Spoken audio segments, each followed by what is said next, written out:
life should be respected was worthwhile. So on that day he checked the house was empty when bombs fell. He heard the barking through the fiery hell. My dad, the fearless firefighter, always kind and brave. He never lets a life burn out, and that is why my puppy sprouts alive and well today.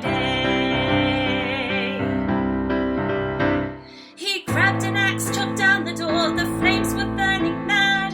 He used a fire extinguisher to clear a fearsome path.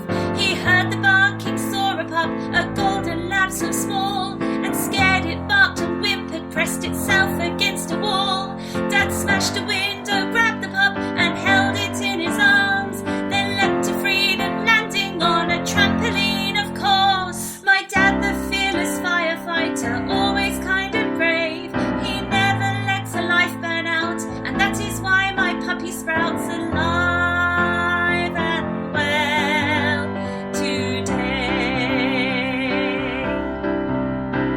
He told me he felt terrified and also really brave, that he was burned by objects falling down a light with flame, but he had failed